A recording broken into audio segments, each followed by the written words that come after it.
Everybody got volume going on. Last time we had a couple of volume issues. Hopefully that doesn't happen again.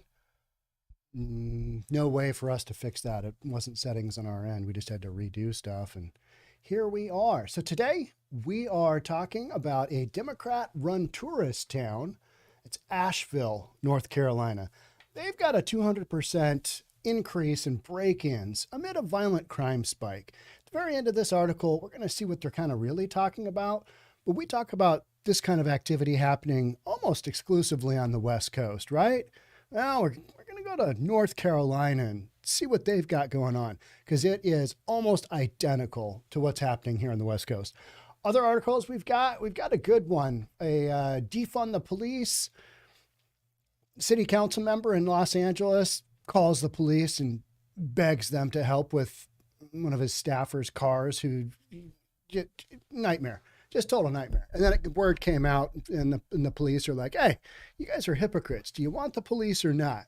We're going to cover that. We've also got lawmakers here in Washington State are, believe it or not, reconsidering that whole legalizing the drugs deal. They're thinking maybe more along the lines of, hey, you know what? If we do make this illegal, drugs in general, hard drugs in general, illegal, maybe we should have some kind of treatment program set up. So it'd be a diversionary program into treatment. Because with the way things are going with fentanyl right now and with the meth and everything else, that's a lot of what is top of mind because you've got businesses leaving and all kinds of crazy stuff going on. And regular citizens are, looking at their political leadership and going, what are you guys doing? And leadership is like, oh, man, not really sure how to address this one. And so we're going to talk about that. And the fourth one is you got a guy from Canada, comes down to Oregon, dumps a big fish on the front porch of the Goonies house. Do you remember the Goonies movie from 1985? Yeah, well, we've got that. And then he stole a boat from Astoria, the town where the Goonies house is in, went out to probably one of the most dangerous places in the world for boats. It's called the Graveyard of the Pacific. And then, he rolled a 35-foot boat, was rescued. And you're going to have to stay to the exciting end of this podcast to figure out what happened. Crazy stuff, though. Crazy stuff going on down in Oregon. Let's jump into Democrat-run tourist town sees 200% surge in break-ins amid a violent crime spike. Wildly frustrating is the caption. And I'm reading this to you on MSN, but it is a Fox News article. It's interesting that MSN, Fox has got the good article. Let's post it. Break-ins in Asheville, North Carolina saw a 200% spike and a violent crime spike in the Democrat-run tourist town that has hemorrhaged police officers in recent years. Does that sound familiar? It does. And if you've been following kind of this whole defund the police storyline, you'll know that there's a handful of towns out there that kind of went down this road, and most all of them are in the same boat. Hey, we don't have enough police to make this go. So, it's not surprising. It's not shocking that you're having these numbers. But what you're seeing is you've seen an elevated rise in break-ins, particularly to businesses, since the pandemic. And more recently, it feels like the turbo button has been hit on that, right? Because you've got this criminal activity that knows, hey, we can break into these stores as many times as we want. And you know what's going to happen? Not much. The Asheville Police Department, which responded to 41 break-ins throughout 2022, has already fielded 11 reports of break-ins in 2023 as of February 1st. So 1 month in, they've got a quarter of all the break-ins that they had all of last year. Now, where is Asheville? Asheville is in between Charlotte and Knoxville, Tennessee. So it's in between those two cities. It is north and east of Atlanta, where we had Cop City. So that kind of gives you an idea. It's away from the ocean. So it gives you an idea of kind of geographically where it sits. Chris Faber, whose bar in downtown Asheville was targeted twice last month within a span of a few days, he told the outlet that a suspect broke into his establishment and stole about 20 bottles of whiskey and up to $800 in cash. he's going to have to make a couple of runs in and out of the store to steal 20 bottles of whiskey. Or is that a case? How many's in a case? Like a dozen? I don't know. My hard liquor is minimal at best. My friend does own a couple of bars, and I've seen that kind of come and go. You got the liquor distributor coming in and, doing their thing. I don't pay attention. You know what I mean? But they also got $800 in cash. All right. The suspect was then reportedly recorded on surveillance video breaking into a neighboring business and stealing from its cash register. That's what we hear about all the time in Portland, hear all the time in LA, all the time in Seattle. They just go one business after another because they're looking for their next fix, and they know that it's going to work. Odds are it's going to work. So why wouldn't we just do this? It's wildly frustrating. And mostly for me, it's frustrating because I'm not comfortable leaving my bar by itself when it happens that frequently. Faber told the local outlet, "We just don't know what to do as a preventative measure other than what we're already doing." And that's the tough thing for these businesses. I did one the other day. It was a comic book store. Was it Portland or LA? I can't remember where it was, but it was a comic book store. I think it was Portland. It was Portland. And the owner is like, yeah, I've been broken into like 3 times just recently, maybe in the last couple of weeks. I'm thinking about sleeping in my store. It's at that point in time, when you're kind of like, all right, maybe the environment that you're working in is something other than where you want to be, what you want to be doing. Another story I covered last week in Seattle, he's had a 116-year-old dry cleaning and carpet cleaning business that finally said, hey, we're out of Seattle. We're out of the south end of Seattle because too many break-ins, just too much crap happening. We're moving our business to the burbs. So this is what you've got going on, but it's not just a West Coast thing, right? Chucky McKelvey, who owns a bar in downtown Asheville, said a suspect broke into her business on January 18th and made off with alcohol and cash register filled with $7 worth of quarters. Quarters. You're stealing quarters. Okay. I feel like we're all suffering the problem, but none of us really have a great solution, McKelvey told WLOS. And you guys would say, move, get out. Yep. I can't disagree on that. What I always emphasize is that for these businesses, especially, a bar with its location tied to exactly where it is, you go do another bar somewhere else, you are basically hitting start over. You might get some people coming over there if you're in a small enough town, but the odds of that working when something shuts down and then closes for a while, people move on. Yeah, a few diehards might come over to the next bar, but you basically got to start over from scratch. All your permits, all that, your financing, all that stuff. New lease, new building, all that crazy stuff. So businesses like a bar, much more difficult than, say, a carpet cleaning business, where they basically just lease new space, but then, do whatever tenant improvements they need to. It's not as easy as it sounds, like just moving. But if you're being broken into this many times, I think it kind of gets to that point where you're like, all right, maybe we need to move on and we need to consider someplace else.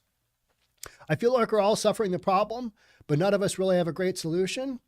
Of course, if more police presence were there, that would be a helpful deterrent. But I understand that's just not an option right now. One of the reasons I wanted to read this article is that's the same thing folks in Portland say. And some of these folks voted for all that craziness. They're like, defund the police. They're terrible.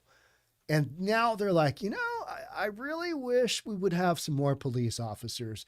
And you can see it in the faces of these business owners that probably went down that whole defund the police. And in the back of their mind, they're thinking, this isn't really ever going to impact us to the point where we're going to regret this decision. Now, here we are a couple of years later, and they are regretting the decision in real time. And they're watching it just, spin out of control here, because what is going to stop this type of criminal activity? What's going to stop it? I mean, if you don't have enough police, and we've talked about, how long it takes people to get through, police academy and all that, and getting people onto the streets, that's a forever process. So you're guaranteed to have some of this until laws change, until you got more cops on the street. You've got a fentanyl addiction, you've got an opioid addiction issue out there that's just running rampant, and that's what's causing so much of this criminal activity, right? I mean, this is not brain surgery. If a real estate guy can figure this out, then that's kind of where we sit, right? And yet so many people want to say, it's all about housing. We just need more housing. Need more housing. I'm like, okay. So they, when they go inside, are they going to stop breaking into people's businesses? Is that what we're going to see happen? We just need more housing. Housing. It's going to be fine. It's going to be good. So, senior police officer Robert Kroom told the outlet that some businesses are not even reporting break-ins. That's what I talk about all the time. That even though these stats, these criminal activity stats, crime stats, are elevated, and we know that they're substantially higher than they've been, say this, this city relative to 2022, I think the stats are way higher. I think they're way more elevated than what's being reported to us, because so many businesses are like, all right, I know I should report this to the cops, but I've got, here's my ticker list of things to do after the break-in. And this is our 4th time we've done this. We've got this drilled down. Calling the cops, what's that going to do? They're going to maybe send somebody out if they're not having a busy day. And, they're going to visit with us, and we're just going to do this little drill over and over and over. So why even call the cops? So I think that is a real reality with what's going on out there in these types of areas, North Carolina included. The break-in surge comes amid a violent crime spike in the historic mountain town, which has seen an influx of people moving in from out of state during recent years. Violent crime in Asheville increased 31% per 100,000 people between 2016 and 2020, nearly double the national average and an 18% points higher than North Carolina's 13% increase statewide during the same period. What's going on here? What's going on here? According to statistics released by their police department in September, Asheville Police Department in September, such trends have continued, rising 34% year to date compared to 2021 and 29% over 2020. You've had a spike like that in a lot of cities. Well, what's happening is the cities that went after that whole defund the police and embraced the mostly peaceful protesters, you've seen a real spike in those cities, Asheville included, right? The department noted that aggravated assaults are mostly responsible for the increase. Asheville Police Department Chief David Zach told Fox News Digital last fall that his department lost more than 100 sworn officers since May of 2020, and that the force is struggling to maintain visibility while operating at almost 42% down every single day. So policing, even in North Carolina, numbers of cops have dropped. And now they started at a low position in 2020, and they've just, 100 cops less. I don't know what their total police department numbers look like, but this is a smaller town. I'm going to say it's like 90,000, 100,000 people. I think I read that somewhere. Not a ton of folks. So when you lose 100 police officers, it's not like Portland or Seattle or, any of these bigger police departments where they can, bleed 100 officers all day long and be fine. That's just not happening. So, they've had a massive impact, and here we sit. Here's the last noted thing about this one. Multiple local law enforcement sources from Asheville who spoke to Fox News Digital last fall laid partial blame for the mass exodus of the police on the city's liberal leadership and on left-wing activists who undermine police. You got Antifa, you got Black Lives Matter. And now you got some real problems. And the business owners are like, yeah, we know that we put those signs up in our windows because we didn't want to get broken into during the pandemic. But now we'd like to see some more police. More police would be nice. Not necessarily a requirement, but more police would be nice. So that's where we sit in Asheville, North Carolina. I thought this one was interesting. So many of you have talked about other cities where this kind of thing has happened. And in Asheville, it went down one of those really get woke type avenues. And it almost mirrors identically to Portland and Seattle and San Francisco from the standpoint of, even though they're a mountain town and they're way out, somewhere far removed from all this West Coast stuff, if you do the same things, if you bring your police numbers down and you go that really woke route, you might end up like this. That cause and effect. That's just wildly in line there, right? It's just, this is just how it goes. And yet everybody's like, what happened? How did this happen? How did we get to a point where our criminal activity is going through the roof? One of the questions that people always ask me is, what's the answer to all this? What is the answer to all this? And what kind of a time frame are we looking at for this to get better? And so what mainstream media does is basically just ignore it. What break-ins? Are we having are there break-ins happening? I didn't know. I mean, I don't consume a lot of local news, and so what's happening? Tell me. That is literally what mainstream media does, because if they were to report accurately in a lot of these stories, you're only going to find on Fox. It's wild, right? It's just like, okay, yeah. And a handful of other channels that cover this kind of thing, mine included, News for Reasonable People.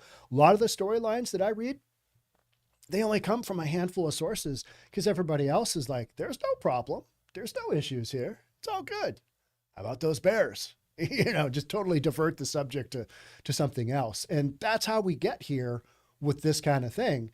And yet you've got business owners, you've got the general public, you've got police who've been vocal about this. You've got political leadership now being pressed to come up with some solutions. And you've got a drug epidemic on your hands. That is, I firmly believe, at the root cause of a lot of this criminal activity. And also because these criminals know they're going to get away with it. And so why wouldn't they do this? That's the real question. So yeah, we're going to talk in just a little bit. We're going to talk about, lawmakers maybe looking at making some changes. And that's in Washington State, one of the most liberal states out there. Washington State just gave up its mandate for both county and I think it was Seattle City workers to be vaccinated. That was announced yesterday, Monday. So county and city employees no longer have to have the vaccine. Yeah, what a debacle that was. But our genius Governor Inslee, he's going to keep it hard line for the state workers. Still got to be vaccinated. And the response was, the whole vaccine thing, it really worked. It worked so well that we're going to take off the vaccine mandate and all of you workers. And there's a lot of workers that had just kind of held out and worked remotely, for these entities. And good for them. You held the faith. You head high throughout that 3-year period of just insanity. Hey, we need to jab you with this, we need to jab you for you to keep your job. That's kind of what we're doing. So that was an interesting one. How about that blimp? What about the whole blimp deal? I don't even know what to make of that. All right.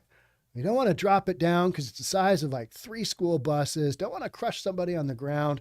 Let's just let it do its spy activity and just wait a handful of, no, it's still there. Just going to wait. And then we drop it down after how many days? I mean, yeah, that whole story thing, just, some crazy insanity.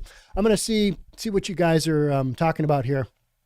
Yeah. Thanks, Jay Inslee, our governor. I don't know if there's too many that are just terrible, but don't they need the original shots if they want to work? Yeah. You can't have today's shots. It's, shouldn't require vaccinations for anyone. Absolutely true, Samantha. Totally agree. It's, we kind of figured this would happen, but didn't figure it would take this long. And then I think it was Portland. No. Was it New York City? New York City abandoned all of its vaccine mandates. And then I think Oregon did. And then Washington's always like, we're, upper left USA. We don't really know what's going on. Let's just look down the coast. Let's look over the East Coast. What are those guys doing? Oh, yeah, we're going to drop the vaccine mandate.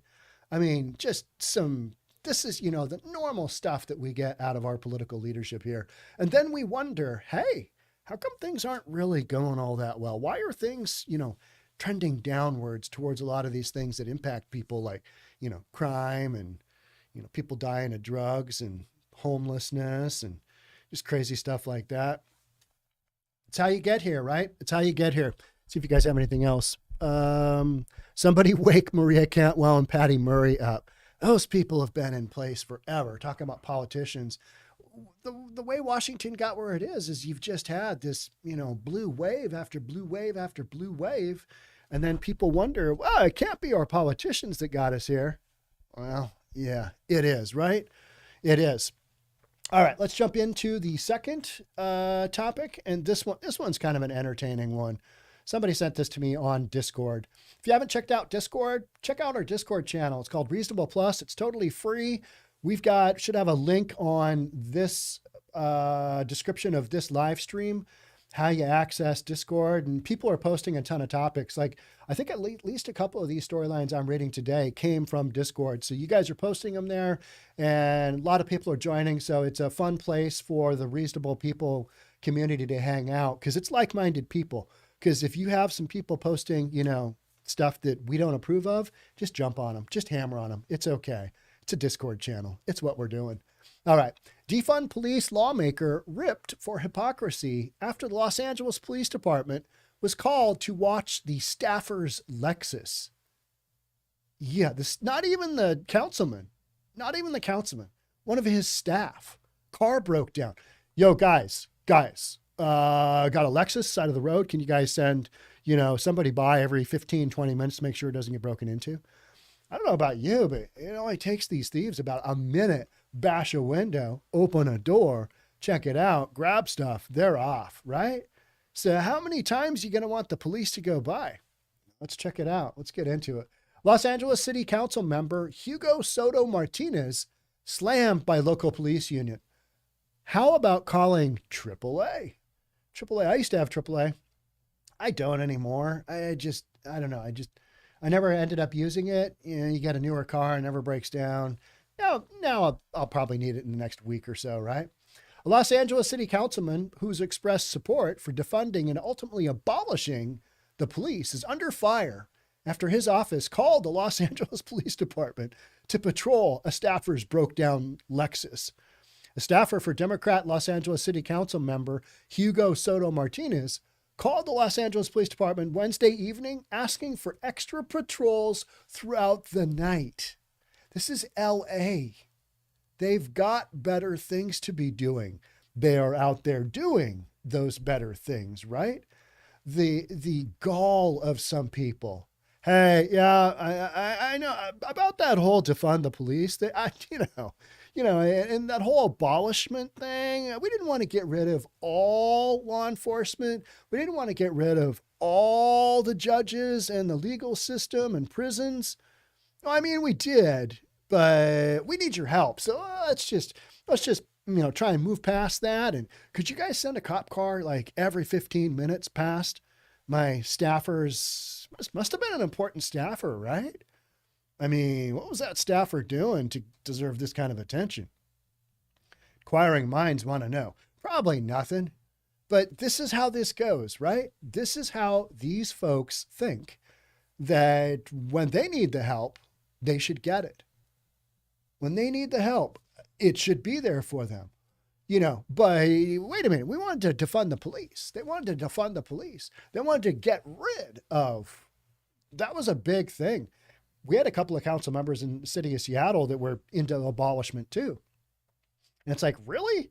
Because you don't have anything really set up to handle all this criminal activity as it sits now. So you're going to take that away, take that layer away, just see how it goes. And now you want those police that you were about to abolish, if you were given that chance. Fortunately, nobody really went down that road. We've seen the impacts of what happened when we defunded the police, and it hasn't been good. Just kind of like the North Carolina deal. It's not good. Don't have enough cops. If you could swarm the streets, you would. But then, in these cities where this has gone on, you arrest a bunch of people, and if they're not going to be prosecuted and if they're not going to be given time, it's kind of like, what's the point? And that's where we're kind of in the middle of, this time period where, all right, we start to take a tough line, or if we start to go down these roads of we're going to start arresting people for actual criminal activity, or we're going to take things that were once misdemeanors and remake them, felonies to give a little more bite to the law. We're not there yet, right? We're not there yet. So you've got this knucklehead here on the Los Angeles City Council.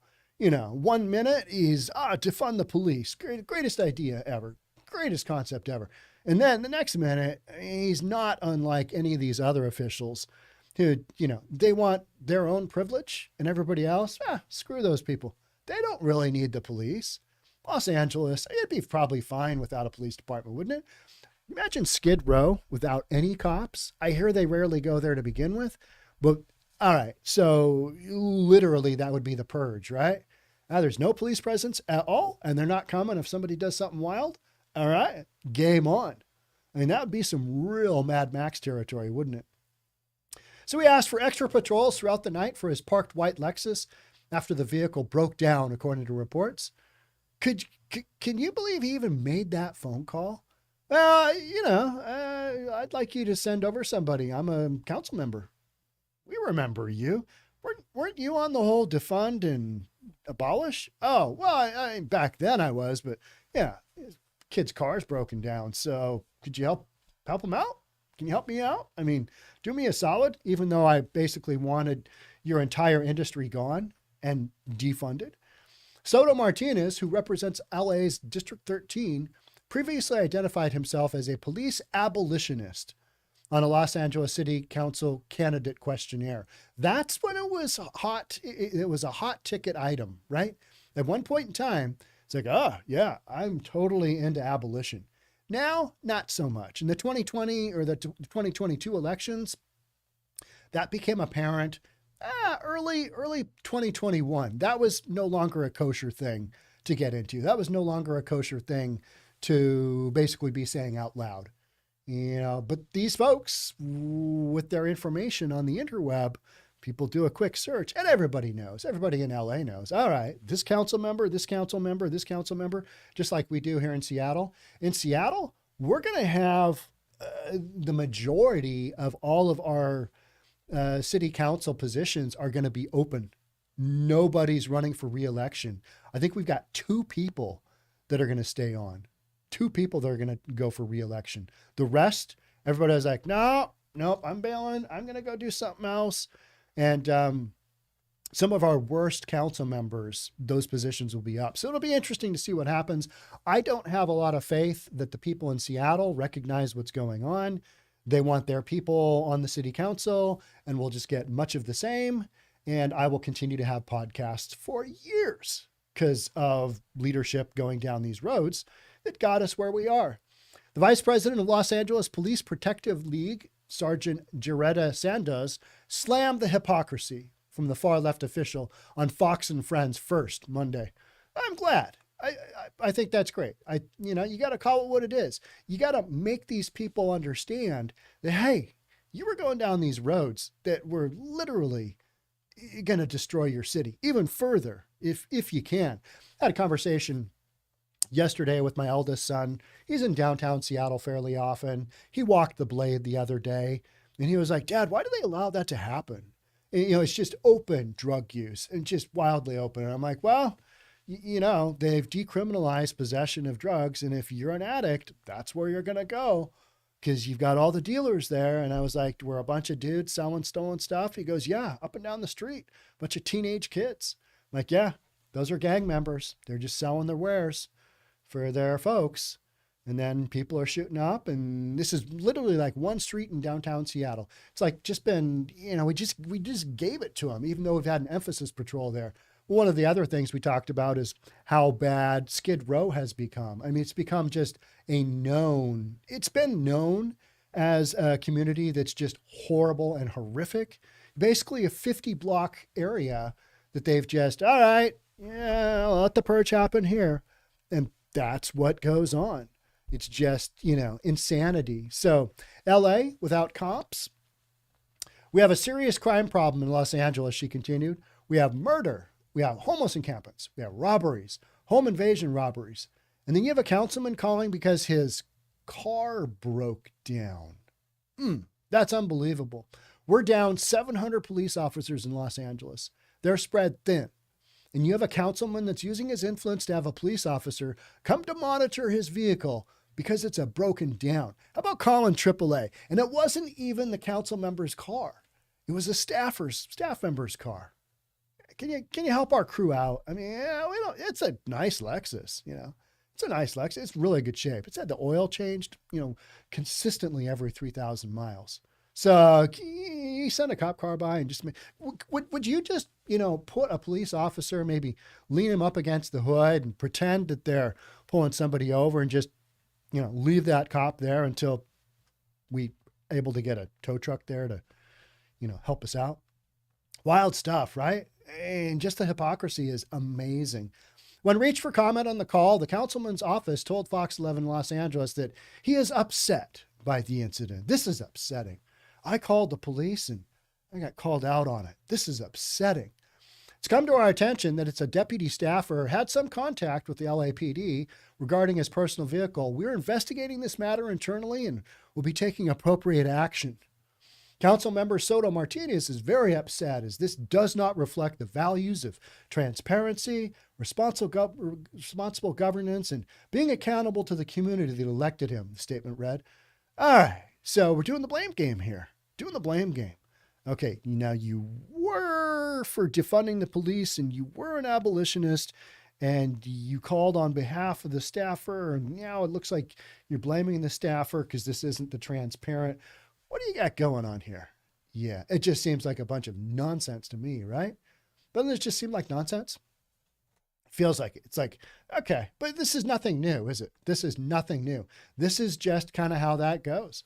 People want what they want. And when they don't get it, they're like, what? What do you mean? That whole abolition thing. I mean, that's passé. We don't even talk about that anymore. I mean, I basically scratched that off my resume. It was a flash in the pan thing. We had that whole George Floyd thing and everybody was all worked up and seemed like a good concept at the time. And we didn't really think it through. And glad we didn't do that. But nobody ever says that though, right? Nobody ever says that. They just ignore the fact that even happened, that even went on. Black Lives Matter is very open about, the underlying fundamentals of what they believe. Abolitionist at its core. Abolish everything to do with the judicial system. Start over. All right. Until you got something better, that's not going to work out all that well. Sanders called the response unbelievable and argued Soto Martinez's accountability includes protecting the citizens in his district from crime. How well is that working out in Los Angeles? How is that going? I mean, it's probably going better than it is for citizens of Portland with Mayor Ted, because that is not going particularly well either. That has gone wildly sideways to the point where, I'm talking about all these kind of Mickey Mouse deals that they're trying to implement so that they can get some people off the streets. But they've got themselves in a pickle, just like other major West Coast cities. And you know what? If we did a deep dive on Asheville, what do you want to bet that there's some drug issues going on there too? Although I did look at whether possession was still a felony in Asheville, and it looks like it is. So in state of North Carolina, possession of hard drugs is still a felony. But if you got a soft on crime approach by, district attorneys and the judges, then not much is going to happen. It's so irresponsible and dangerous to want to abolish the police and then to stand behind that and to say, we're going to investigate our own staffer, she said. I mean, that kind of tells you where it's at right there. It's hard to believe that the staffer didn't get direction from the councilman. I mean, this is his car, right? It's confusing whose car it is. If it's the councilman's car, then all right, you're really on the hot seat there, sport. I understood it from another article as well that it was the staffer's car. Doesn't really matter. Somebody made the call on behalf of the council member and said, hey, would you come down and check out our car? Yeah, car. I think they're backtracking on their campaign promise to abolish the police and to defund the police. So I don't buy that one bit, whatever they're saying about the car thing. Sanders believes the staffer was using their position to get special treatment. That's not shocking, is it? Arguing a regular citizen would not have been able to receive police help to watch a broken down vehicle. You think? You're lucky to get a police officer out to respond a car break-in, let alone have somebody just kind of stand watch over your vehicle. I don't understand how this person got elected to office, but he definitely needs to step down if he's not willing to protect his constituents and also protect the city of Los Angeles, Sandoz concluded. I 100% agree with this, but we knew this was going to happen. We just knew this was going to happen. What happens when you actually need the police? You dial 911 and you hope they get their asses there fast, right? I mean, that's just what we expect. So this whole concept of defunding the police, just crazy. I mean, it's just crazy train, right? It makes no sense. But they wanted to go down this road and they got a whole bunch of people to support them and back them. And then we bashed out stores, windows and did a lot of looting. And then all of a sudden, that kind of thing just dried up. And all of a sudden we're like, oh, yeah, okay, well, so your car broke down. I would like some help from the police. Crazy stuff, right?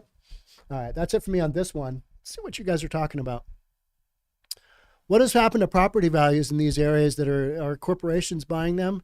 Like down in Portland, property values are going up. In Seattle, properties are going up. Some of the areas that are hit hardest, they're going up at a slower rate. But oftentimes, these are located in areas where you've got such employment that it almost doesn't matter. People are like, okay, yeah, I mean, if you're willing to accept a break-in every now and then it's a relatively good neighborhood. It's going to be okay. You've still got more people coming in to a Portland. Almost. You had a couple of thousand people leave, but not enough to rock the boat on a big ticket item, not enough to drive property values down yet. And Seattle, because of our employment situation, LA, areas of LA, a lot of what people on the homeless side of things, and LA has got the biggest homeless population of anywhere. They want to say that lack of affordable housing, because you've got all these tech sector jobs and all this industry and, Los Angeles in general is just a massively spread out suburb / the commercial centers downtown. But that's not really what LA is all about, right? You've still got more people coming in than you've got people leaving. So, these property areas are not down as much as you would think. And I haven't seen any corporations. I haven't seen a BlackRock stepping in. Haven't seen that story at all yet, but I'm sure they will. There's just, supply of commercial is becoming way more as the whole work from home thing really starts to impact the downtown areas. Downtown Bellevue here where I am, I'm just outside of downtown Bellevue. It's going to be impacted heavily. Downtown Seattle already impacted heavily because of the work from home thing.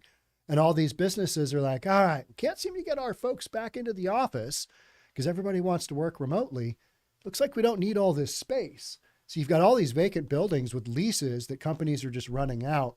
And until that changeover takes place, and that could be years, because sometimes those commercial leases, you might have a 10-year commercial lease. 5-year commercial lease is not uncommon. At least a couple is minimum. Typically a 3-year lease, you sign a 3-year lease, unless you're in some kind of renewal deal. So until those start to come available, all this stuff is just kind of sitting out there, and you're not seeing massive turnover. You're not seeing massive turnover yet. Whether we'll see that down the road, I don't know. But a lot of these places, especially in the West Coast, a lot of these cities where this is happening, like our real estate market is up almost 0.5% year over year. We are up. We are not down 15% like economists are predicting. We're not down 25% because interest rates doubled. We're up. And that's because you've got employment that's driving demand, and you've still got little supply. You've got a couple of months supply throughout most of where I am at here, and you've got a couple months supply throughout a lot of markets in the United States. So that lack of supply, and now you've got interest rates dropping. Interest rates have dropped about a full point. That's driving some of the demand that's going on. So my little town of 8,000 is selling condos by the train tracks for 800,000 now. Big change. You know, things kind of keep rolling along, right? You got all these stories and people go, all right, you got to wait for the big corporations to jump in and scoop all these properties up. It's not really happening because there's still so much demand for housing, even in these areas where you've got knuckleheads running the cities. Because people in the, somebody elected all these officials. So they got to kind of sit in their own poop, right?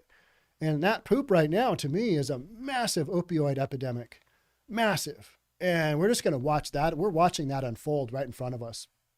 All right, speaking of that, let's jump on into the next segment here, which is we're at that point where people are like, okay, yeah, opioids, not great.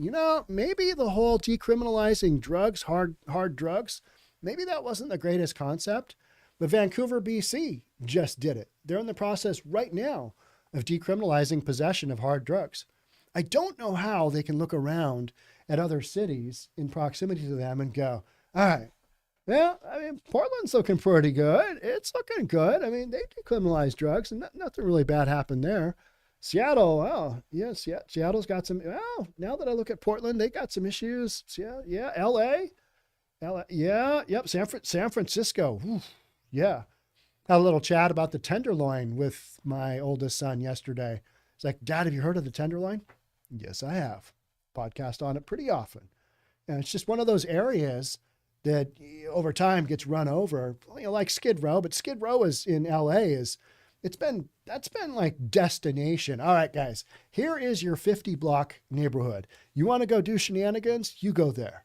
It's like, that is like, LA's, the Tenderloin in San Francisco, kind of along the same lines, right? But you've got a bunch of other neighborhoods in San Francisco that have been impacted as well. But the Tenderloin probably rocked the hardest, from what I can tell.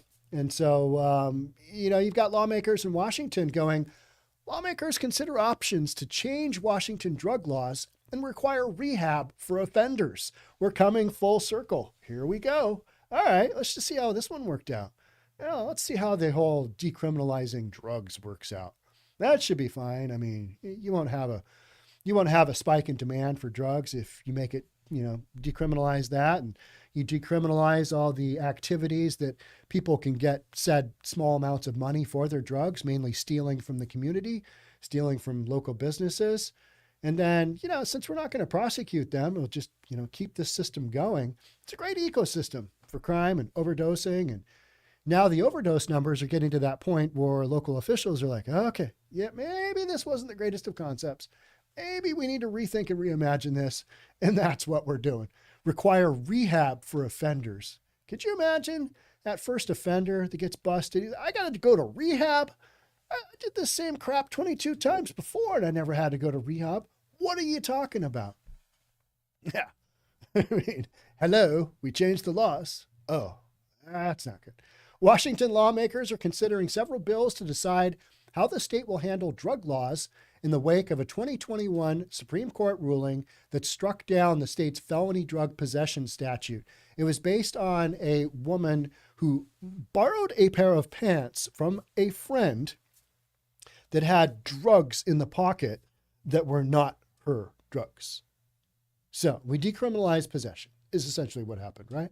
And it's not going well. It basically puts Seattle on the map for a stopover in the drug tourism trade. Hey, come to Seattle, be fine. You get plenty of drugs. One of the big things that to me is crazy is you've got super cheap drugs and they're plentiful and they're wildly available. And rehab, not so much. So even if you go through with some laws, you're going to change the bandwidth massively on the whole rehab thing. Are you going to start bringing people in by the boatloads to work on all the people that need rehab? Because it's pretty hard to get somebody in right now to rehab in Washington State unless you've got crazy good insurance. And guess what? The felons out there doing the activity that we're going to arrest them for, they don't have great insurance, right? And they've got Obamacare at best, right? So a stopgap measure passed by the legislature after the Supreme Court Blake decision. Blake decision is the pant pockets with cocaine, I think it was. Those are not my pants. Who borrows pants from a friend? I mean, you know what I mean? You got any pants I could borrow? You got a pair of jeans I could just, borrow and wear? I mean, could you leave? Who leaves drugs in their pocket? I didn't use up this last little bit. I'll just leave it here.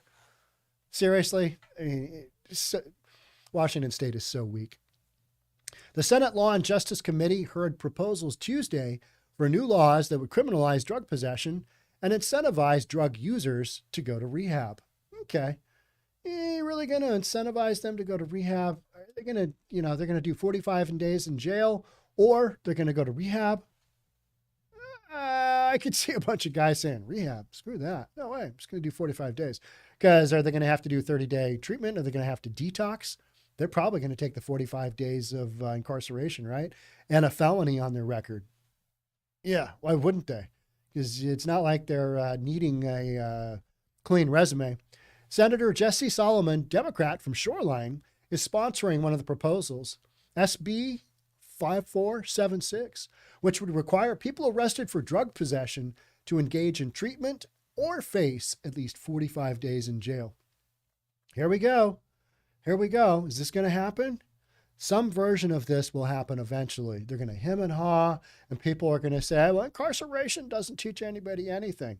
Yeah, but neither does running around the streets willy-nilly like we're doing now.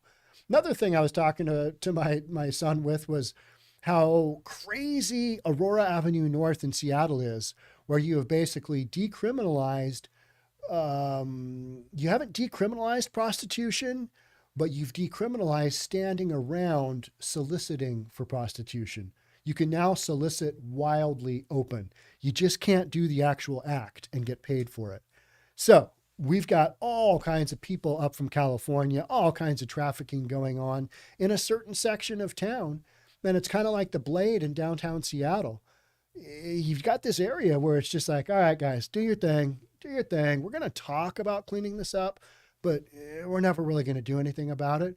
And so everybody complains about sex trafficking. Go up to Highway 99 in a major part of Seattle. Tell me how that's going. Tell me that we really care about sex trafficking.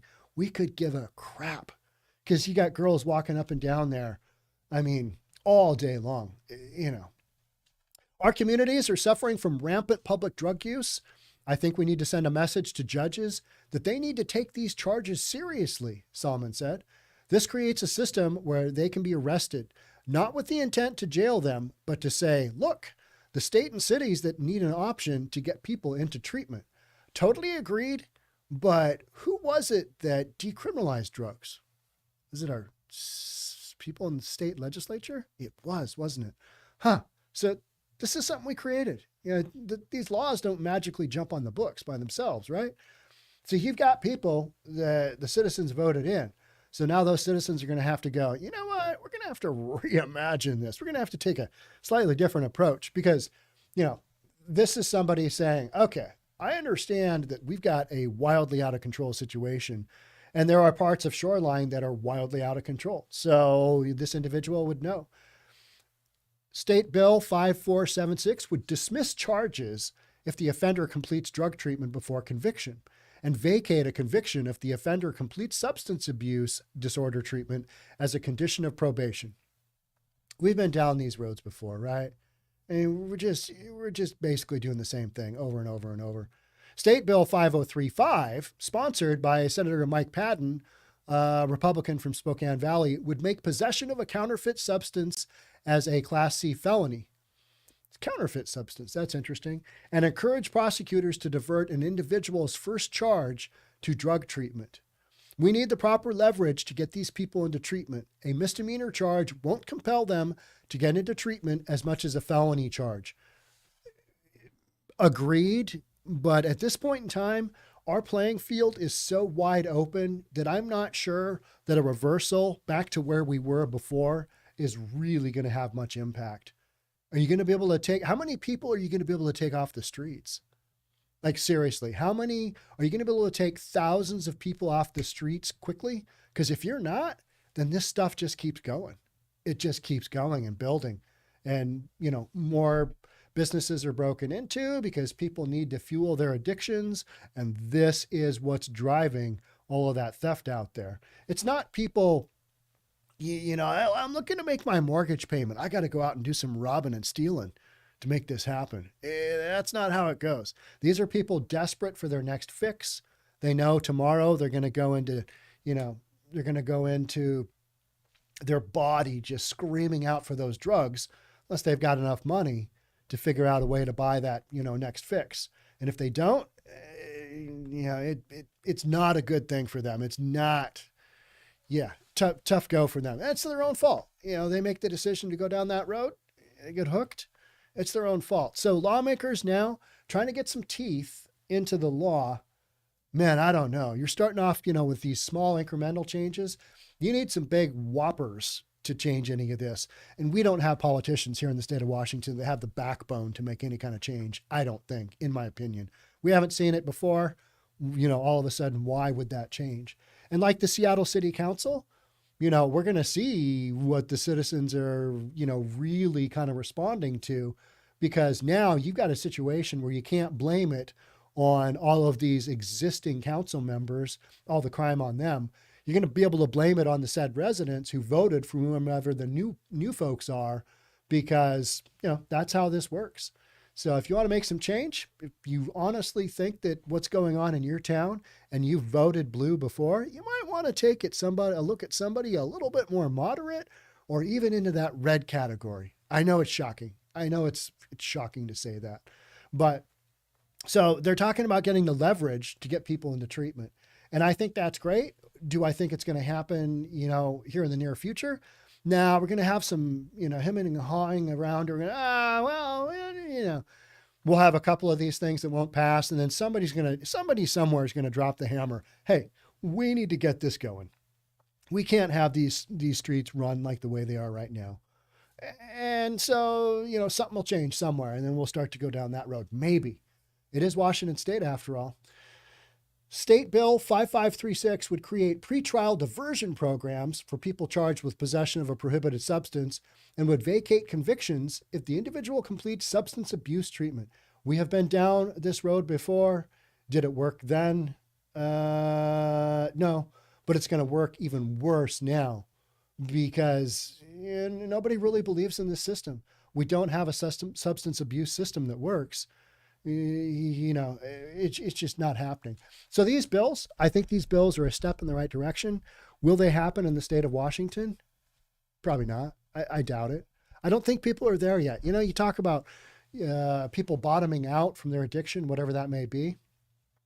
We haven't gotten there yet. It hasn't gotten bad enough. You might say, hey, I live in an area that's not bad at all. And in comparison, your area is bad. Yeah, but it's not bad enough to get the change that we need. That's where I kind of think we sit right now. Because as I watch, homeless encampments burn, and we got encampments here and there, and craziness going on, and businesses leaving, and, stuff like that going on. And then we're talking about this. You got some changes that are going to happen, but I don't think they're anytime soon. I think we're a ways out. So then you've got some suffering for a ways out. And so those businesses leaving, they're probably making the right choice. Where are they going?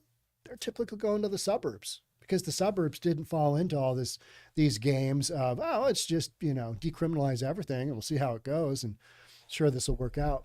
All right, that's it for me on that one. I'm going to see what you guys are talking about.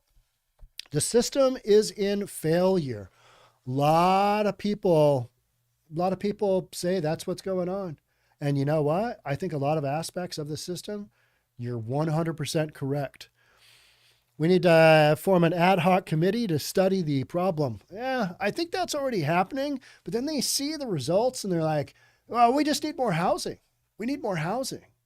And you're like, are you not watching the same channel I am? Because that's what I feel like a lot of times is happening. You watch people that are boots on the ground reporting these things, and you're like, good Lord, what's going on here? And then the rest of social media just basically ignores it. It's all good. Let's throw some fish down at the fish market in Pike Place. So there seems to be only some, there's always something going on, and I don't know. It's a wild scenario. So why would anyone pay reparations? You guys talking about reparations? All right. What can we live without in this scenario? Yeah, the liberal Democrats don't want things to be better. It's malicious. They ruined our cities on purpose so they can rebuild in their liking. That is a lot of what is being spoken out there. Did you guys watch the Emmys at all? I did not. I read a few reports afterwards. You've got what, Sam Smith doing like a Satan impersonation bit routine deal. I mean, you want to talk about trying to break some systems down. You got some craziness going on at the Hollywood level, right? I mean, they are doing some stuff there. I mean, you want to go after. I was reading an article about how to offend just basically, half the country with one award show. Yeah, the Emmys did it. The Emmys did it. I saw enough clips from that. The one dude that I felt really, really bad for was Ben Affleck. He looked like he was having the worst time. He's probably sober-ish, and now he's married to J-Lo, who I don't understand that one. He with Jennifer Lopez. He was, they dated and almost got married 20 years ago. Didn't work out then. So 20 years later, you go back to the same person? I don't know. Ben Affleck, he looked real. He just looked just kind of upset the whole time he was there. He just couldn't wait to get out of there. I couldn't blame him because after sitting through that ridiculousness is, of the Emmys, just insane. All right, let's move on. This is the last one. This is a good one. I've been following this story. You guys remember the Goonies movie, 1985 movies? Corey Feldman. Remember him? He's still out there running around. He's doing his thing. This is filmed down in Astoria. And my mother and father-in-law lived in Astoria for years when my kids were little. So we would drive down the coast and go visit them in Astoria, actually in Warrenton, just outside of Astoria.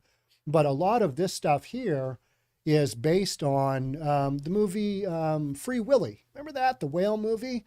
My father-in-law was a commercial fisherman, and he had a boat, and he was on the boat in one of the scenes. And he was doing this number, yelling and screaming for Willie to, to be freed, and, come on, Willie. So a lot of history of movies in Astoria, but this one is really interesting. After leaving a dead fish at the Goonies house, somebody has bought the Goonies house, which is this big house kind of sitting up on the hill in Astoria. Somebody bought it and they're making it into like a Goonies, exhibit kind of deal. He goes there, he leaves a fish there. Why? I don't know. And then police say he's a Canadian man. He also steals a boat and he needs Coast Guard rescue. Now, the Coast Guard rescue is absolutely mind-blowing. Jericho Wolf Labonte, 35, is currently in ICE custody. He's in immigration custody at the Northwest Detention Center in Washington after being arrested at a warming shelter in Seaside. So this story just has legs. A man who posted video on social media of himself leaving a dead fish. Yeah. These videos just autoplay. A man who posted a video on social media of himself leaving a dead fish on the porch of the famous Goonies house in Astoria on Wednesday later had to be rescued from a stolen boat, as seen in a harrowing video posted by the U.S. Coast Guard Friday. It's a 35-foot boat. It's a big boat. So he leaves a dead fish, and then he steals a boat out of a harbor in downtown Astoria, which is on the Columbia River. You got the Columbia River meeting the Pacific Ocean, and it's called the Graveyard of the Pacific because the current and the tide, they don't work out well together. So this guy somehow steals the boat and gets out there. On Friday evening, Seaside Police and officers from the Clatsop County Sheriff's Office and Oregon State Police arrested 35-year-old Jericho Wolf Labonte of Victoria, British Columbia at a warming shelter in Seaside. So the guy's basically homeless as well. Let's just watch him. Let's watch him take a, there's no audio on this, so we should be fine here.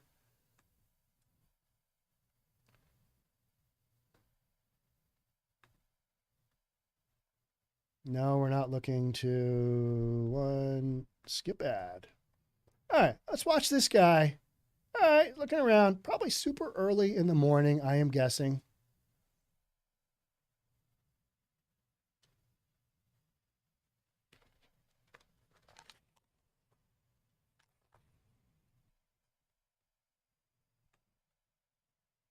So, sorry. He dumps a fish on the porch. Dumps a fish on the porch, looks around. He's just like, all right. That seems like a totally reasonable thing to do. Now, he also takes a video of that and posts that on Facebook. Facebook. Now, why is he doing that? Hold on one second. Yep, there's his Facebook picture right there. I'm losing my computer.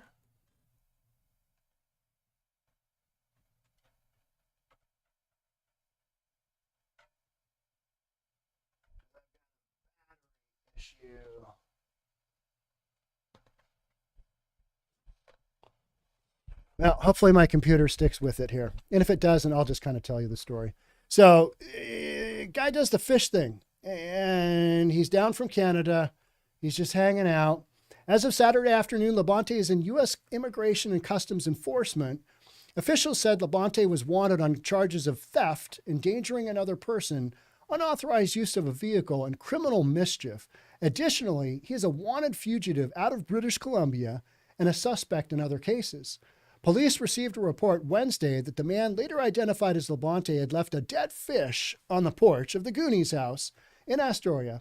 The act was caught on surveillance video, which the homeowner shared with KGW.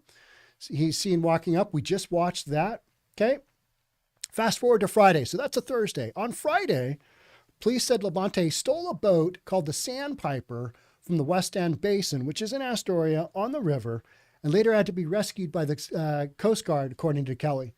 In a series of tweets posted early Friday afternoon, Pacific Northwest branch of the Coast Guard stated that 2 air crews were conducting a training mission at the mouth of the Columbia River, received a Mayday broadcast from the Sandpiper. The Coast Guard launched motor lifeboats from nearby Cape Disappointment, the agency said, but the air crews arrived and found the Sandpiper floundering in the surf in conditions that made a boat rescue dangerous. You've probably got 20, 25, 30-foot waves rolling in there. I mean, it is just some hellacious seas. Some hellacious seas. Let's get down to, here's one of the videos. Let's play this one. Make sure. I don't think there's any audio. I hate these.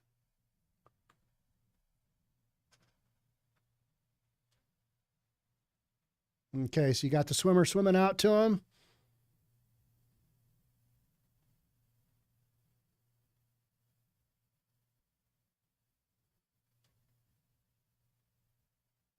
I don't know why he steps out on the back. Looks at the wave. Check out this wave. Oh, roll over, Beethoven. Oh, ho, ho, ho, ho. Okay, so there's that. That's taken up. That's a 36-foot boat and just rolling it over on a single wave. Just basically crushed the boat. So this guy steals that boat, and that happens to him. And they take him up. And so that swimmer in the water, he said it was like being in a washing machine. So he comes up, he finds the guy, he grabs a hold of him, they bring him up on the chain, they get the guy into the hospital, he's okay, he lives. I wonder what happened to the boat. What happened to the boat? Did it sink? I don't know, because usually they don't allow those boats to sink just because you got the whole fuel. I'm guessing now it's a diesel boat, but you can see how top heavy that boat was. I mean, it just rolled over, right? All the winds that's out there. I mean, that's some hellacious weather they have at this, graveyard of the Pacific. This guy had no idea what he was doing, but he's probably some kind of fisherman background, because who else is going to be able to take a twin prop boat that you've just stolen and drive it out that far? Clearly he got in over his head, but they got him to the hospital and then they release him. I'm kind of thinking, what's going on? You just release? I mean, was that your boat? Did they run the tags on the boat? Did it immediately sink? I don't know. There's so many questions on this story. It's just wild to see happen. So the kid that's in the water, I kind of got thrown around a little bit by the wave. And then when I came up, I noticed that the boat was pretty much in shambles. You could see that. That top end was just destroyed. Labonte was taken to the hospital but was discharged before officials realized that he'd stolen the boat and left a fish on the Goonies' house porch and posted it on social media and was wanted up in Canada for a handful of just misdemeanor knucklehead stuff. Unfortunately, he was discharged from the hospital before everybody put two and two together. So he is somewhere between here and where the Coast Guard base is. Apparently, he left his jacket on the Coast Guard helicopter, and we believe he's heading back there to retrieve his jacket. This guy is not the most brilliant of criminals, is he? I mean, he's probably thinking on that helicopter ride, oh my gosh, do they know that I have stolen a boat? They have no idea. It's just wild, right? So then we've got the police. Somebody in social media said, I know that dude. And then they realized, oh, that's the guy that just got rescued. I mean, that's a heck of a rescue. That's a wild, wild rescue happening, right? Police were looking for Labonte throughout Friday evening, eventually finding him at a seaside warming center. Now, Seaside is a little bit further down the coast from Astoria and then Warrenton and Seaside. I used to go to Seaside as a kid and feed the seals. They had pet seals there, and they were very fun to feed, but it was very stinky ordeal. So a lot of fun stuff there, and you'd walk the beaches. I mean, it's just an epic area of Oregon. But don't take that boat out there. I've been out in a fishing boat out that direction on a sunny day when it was calm, and we still had just big rollers going through, and it made me a little sick. But, being out in the ocean, that's going to happen. This guy, not the brightest, not the sharpest tool in the shed. He just drives right into the weather, right into the massive waves. And he probably got out there and went, oh, this isn't working out well. Mayday, Mayday. Actually, it's Mayday, Mayday, Mayday. Despite the charges in Canada, Kelly said that they were not serious enough to warrant extradition. However, he said that the U.S. Border Patrol was aware of the situation and wanted to be notified as soon as he was taken into custody. The Goonies house was used as the filming location for the 1985 cult classic movie. It's been a popular tourist attraction for fans of the film. More recently, the house was listed for sale and eventually purchased for just over $1.65 million. This is an hour outside of Portland. That kind of gives you an idea. It's by somebody who came forward publicly after the sale and declared that he was a fan of the film and wanted to preserve the landmark. Enough for some crazy dude to drop a fish on there and then go out and just take a boat. I mean, where was the guy going to go with that boat? Was he just going out? Is he doing a joyride? So many questions, so few answers. I did do some follow-up on this topic, tried to figure out what was going on. If somebody knows what happened to the boat, let me know. And did it just sink? Maybe, probably. Because otherwise you'd hear about some kind of, rescue effort. But I also didn't hear about it sinking. So I don't know. It's kind of wild. But that story to me, that's our guilty pleasure. Because some of the other stories that we read, they're just hardcore. All this criminal activity and stuff. You got to read about the stupid criminal every now and then, right? And that's what this guy was. He had so many different aspects there. And putting that boat, that boat just whoop, boom. Yeah. Shows you how powerful the ocean is. So yeah, just some wild stuff. All right. I'm going to take a quick peek at what you guys are doing over here. Should have been fish food. Yeah, it's crazy. Smelling like fish and all. No one owes reparations. You guys are still on reparations. Yeah, I kind of agree there as well. It's one of those deals where what happened, and we should all move back. Send them back to Canada. I think they are doing just that. I think they were in the process. I think it was this morning of moving him back up there. He's up at he's up in the border, up at Blaine, where they've got a center up there. But past the Cocaine Cola and full speed ahead through the ice field, the ship is unsinkable. All right. Yeah. Well, it's unsinkable until it's not. The ocean is scary. Yes, it is. So Captain of the Titanic. Yep. Somebody's got to do it, right? All right. That's it for me, folks. I am going to go do some real estate stuff. Thank you so much for being with me. I think we're going to do Tuesday and Thursday live streams. I think that's going to be kind of our schedule. And maybe every now and then a Friday live stream, we'll throw that in there too. That kind of gives me some time to prepare after a weekend, prepare on Monday, because got to come up with a bunch of stuff, do some research, make sure these aren't fake stories, because every now and then you get a fake story thrown in. You're like, I'm going to read that. Oh, yeah. So you got to do some due diligence. Hope you guys enjoyed these 4 stories, and I'll catch up with you in the next one. All right. Thanks again for being here. I'll see you then. Again, thanks so much for being here. We'll talk soon.